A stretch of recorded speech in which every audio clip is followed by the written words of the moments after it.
Assalamualaikum warahmatullahi wabarakatuh. Teman-teman semua, apa kabar? Semoga kita semua dalam keadaan sehat walafiat. Pada kesempatan kali ini, saya akan menjelaskan tentang implementasi komunikasi pembangunan. Ya,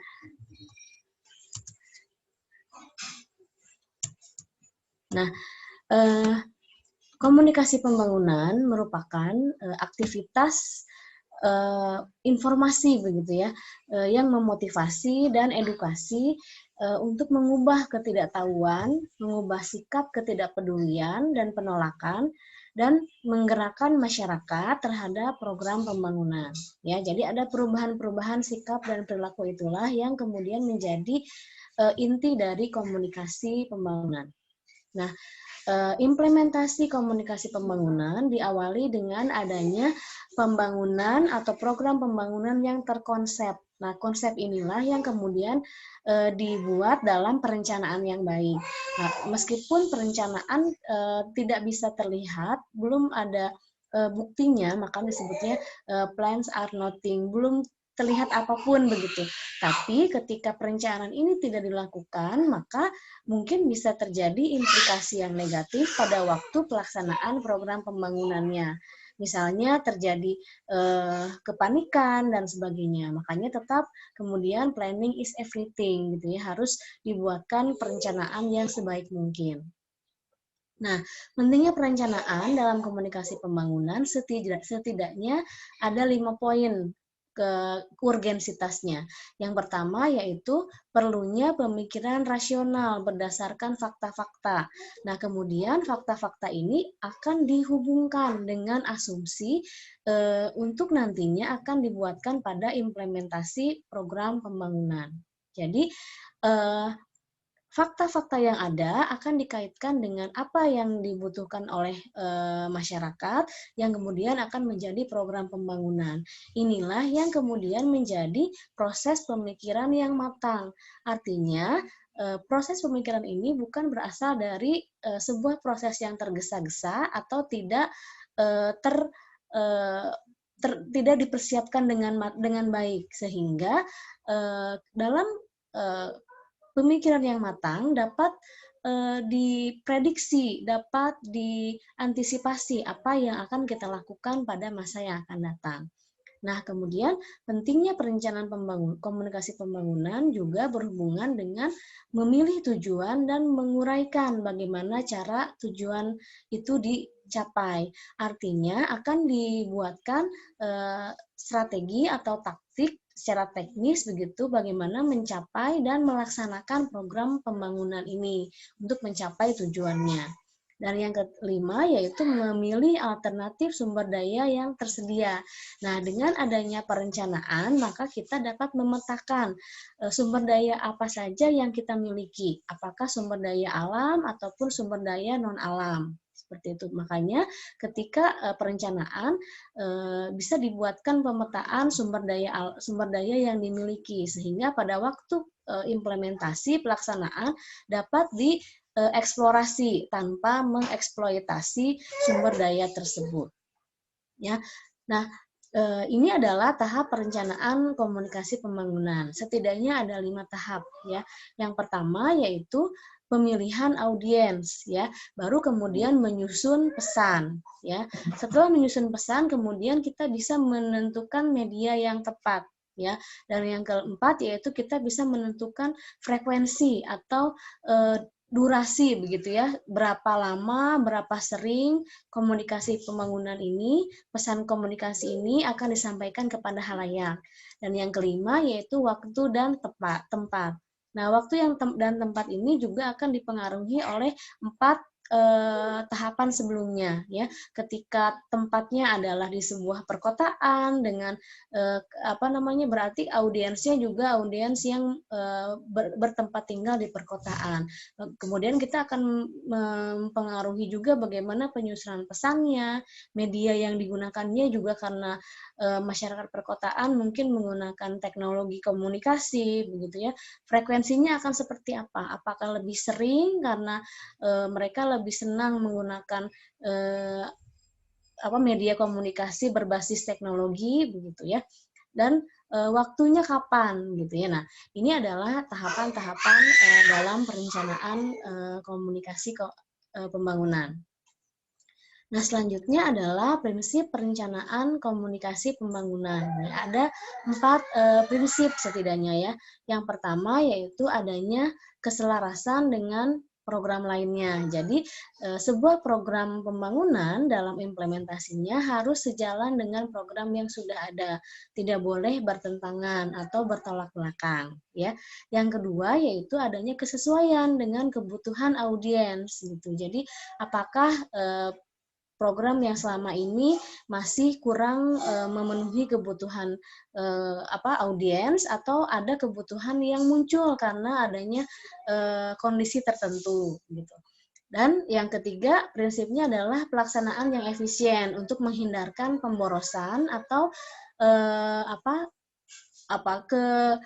mubaziran waktu seperti itu, waktu ataupun tenaga dan biaya dan sebagainya. Dan yang terakhir berhubungan dengan prinsip keberhasilan yang terukur. Nah, apa yang akan dicapai dalam implementasi komunikasi pembangunan ini? Seperti kita ketahui akan ada 3 efek kan, efek merubah sikap, begitu ya, merubah pengetahuan dan merubah perilaku. Nah, apakah akan 3 efek itu akan dimunculkan atau hanya efek tertentu saja? Ya. Nah, selanjutnya ini adalah siklus perencanaan komunikasi pembangunan. Ya, jadi karena adanya perencanaan, maka perlu dibuatkan siklusnya, alurnya, supaya tidak acak-acakan atau tidak insidental, tidak semaunya begitu, tapi mengikuti tahapan-tahapan. Nah, yang pertama tahapannya yaitu pengumpulan informasi. Ya, dikumpulkan dulu informasinya, kemudian kalau sudah mencukupi begitu ya, buat identifikasi masalah, buat pertanyaan gitu ya, pertanyaan apa yang dibutuhkan dari data-data yang ada ini, masalah-masalah atau informasi yang ada gitu ya, masalah apa aja yang ada gitu. Nah, setelah masalahnya sudah muncul, sudah dapat kita terima, baru menyusun rencana. Nah, rencana inilah kemudian yang tadi dilihat dari 5 tahapan tadi ya, siapa audiensnya, kemudian bagaimana pesannya, bagaimana medianya, bagaimana frekuensinya, bagaimana waktu dan tempatnya, gitu ya. Nah, baru kemudian pelaksanaan program, ya. Setelah pelaksanaan program, kemudian akan dilakukan controlling atau kemudian pengawasan dan juga peramalan apa yang akan muncul di masa yang akan datang yang menjadi pelajaran berharga dari pelaksanaan program pembangunan di saat ini ya. Jadi itu yang namanya perencanaan tidak hanya melihat apa yang akan kita laksanakan tapi akan mengantisipasi apa yang terjadi pada masa yang akan datang. Seperti itu. Nah, Anda mungkin masih ingat tentang teori difusi inovasi. Nah, teori difusi inovasi ini dapat dilakukan, dapat diterapkan dalam komunikasi pembangunan, ya. Karena kita bisa lihat, ya, ketika di dalam elemen komunikasi difusi inovasi, ini ada inovasi, berarti kita akan memperkenalkan produk baru, ide baru, begitu ya, pengetahuan baru kepada masyarakat. Dalam hal ini program pembangunan. Yang kedua, kita akan mengelola saluran komunikasi yang tepat. Tadi dari awal salah satu tahapan perencanaan adalah menentukan media komunikasi. Yang ketiga, jangka waktu. Tadi jangka waktunya berapa lama, frekuensinya berapa sering, begitu. Dan yang keempat, yang berhubungan dengan sistem sosial, ya, bagaimana masyarakat yang hadir, begitu ya, yang ada dalam tempat tersebut, keberadaannya, apakah kemudian merupakan masyarakat tradisional misalnya atau masyarakat yang modern, apakah masyarakat yang terbuka terhadap perubahan atau mungkin agak sulit menerima perubahan. Nah, nanti kita akan lihat bagaimana kategori penerima inovasi atau hal-hal yang baru di dalam sistem sosial nih.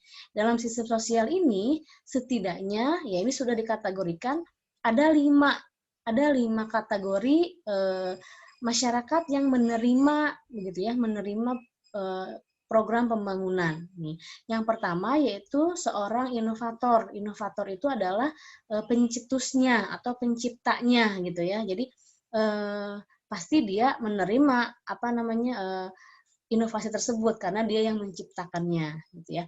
Nah, yang kedua yaitu early adopter. Early adopter ini adalah orang-orang di sekitar inovator. Biasanya orang yang ikut uji coba begitu ya, baik itu keluarganya, teman-temannya atau lingkungan pekerjaannya gitu. Yang ketiga baru yang disebut early majority. Ini adalah komunitas lain selain di lingkungan sekitarnya yang menerima pertama kalinya inovasi ini dalam jumlah yang banyak. Misalnya dia sudah inovasi ini sudah dikenalkan ke luar desa misalnya, atau sudah menggunakan media massa begitu ya, sudah menggunakan media sosial, sehingga ada orang lain yang mengetahui, orang lain yang menerima inovasi ini. Nah, ini jumlahnya akan paling banyak gitu ya. Nah, kalau lihat kurvanya yang ketiga ini paling banyak gitu ya, yaitu early majority. Nah, yang keempat ada yang disebut dengan late majority, yaitu penerima inovasi atau penerima program pembangunan yang sudah yang agak lama begitu, yang agak lama dalam menerimanya karena mungkin faktor-faktor tertentu, misalnya kurangnya media komunikasi, agak jauh dari pusat-pusat informasi seperti itu. Nah, ini juga jumlahnya banyak ya, mungkin agak sedikit dari early majority ya, late majority tapi masih banyak. Jadi yang banyak itu di antara kelima kategori adapter ini antara early majority dengan late majority. Dan yang terakhir yaitu laggard. Laggard ini adalah mereka yang sulit sekali untuk menerima program pembangunan. Nah, disinilah mungkin diperlukan treatment atau diperlukan cara-cara khusus begitu untuk mencapai atau untuk membuat pemahaman terhadap mereka supaya mau menerima program pembangunan. Nah, biasanya disinilah dibuatkan misalnya program pembangunan dengan menggunakan saluran komunikasi tradisional ya, misalnya dengan bahasa daerah, dengan kesenian-kesenian lokal seperti itu ya. Nah, tapi laggard ini pelan-pelan kemudian juga akan menerima program pembangunan meskipun menerimanya di akhir begitu ya. Orang di early adopter, di early majority, di late majority ini sudah bukan menganggap hal itu adalah inovasi, tapi buat kategori adopter laggard itu baru merupakan adopsi atau merupakan inovasi seperti itu. Nah, bagaimana proses pengambilan keputusan nih? Proses pengambilan keputusan dalam menerima inovasi ini akan sangat dipengaruhi oleh pengetahuan ya. Kemudian dipengaruhi juga oleh bagaimana pesan-pesan yang diterima melalui pesan persuasi. Bagaimana bujukan yang diterima oleh orang tersebut dari orang yang menyampaikan pesan gitu ya. Kemudian ada konfirmasi. Konfirmasi itu bagaimana orang meyakinkan begitu ya, apakah ini aman atau tidak, apakah ini bisa digunakan atau tidak, apakah ini menakutkan misalnya atau tidak begitu ya. Dan yang terakhir baru implementasi, baru melaksanakan. Dari keempat tahapan inilah baru kemudian seseorang mau mengambil keputusan untuk melaksanakan program pembangunan. Dan dari semua proses ini, dari 4 proses ini, semuanya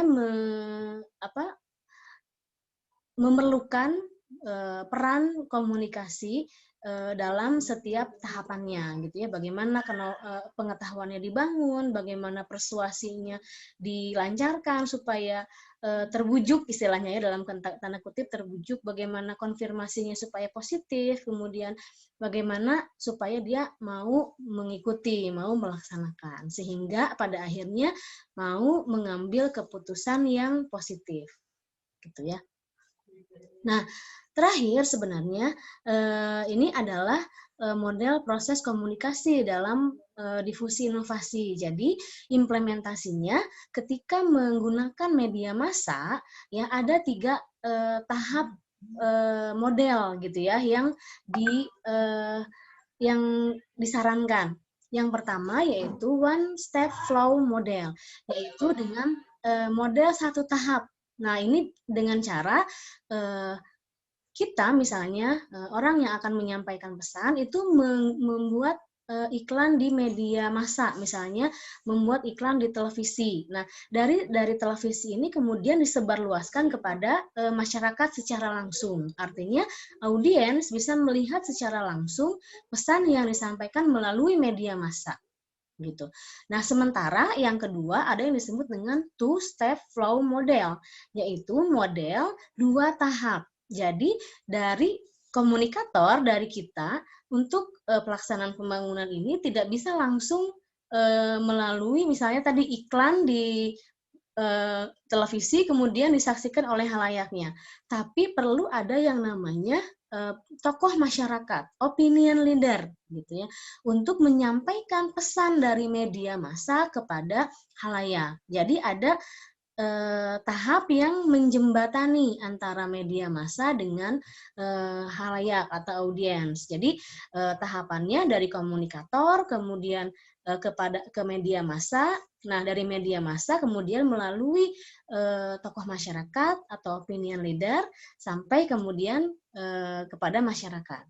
Dan yang ketiga yaitu multi step flow model atau model banyak tahap gitu. Jadi bisa saja model banyak tahap ini dari komunikator ke media massa, kemudian ke opinion leader, kemudian langsung ke halayak seperti two step flow. Tapi dari halayak ini kemudian dia sampai lagi ke komunikator awal gitu ya. Jadi banyak tahap yang dilakukan.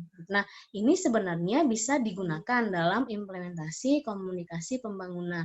Tergantung tadi kerumitan dari sistem sosial yang ada gitu ya. Mungkin 1 tahap untuk masyarakat yang dengan pendidikan yang cukup gitu itu bisa, tapi ketika diperlukan untuk istilahnya interpreter, penerjemah begitu ya, supaya lebih mudah dipahami, supaya lebih mudah diterima gitu ya.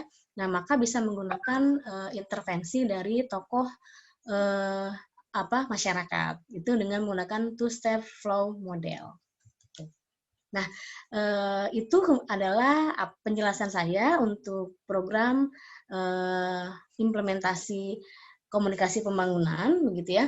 Nah, di sini saya akan mengajak Anda jalan-jalan ke Jogja, begitu.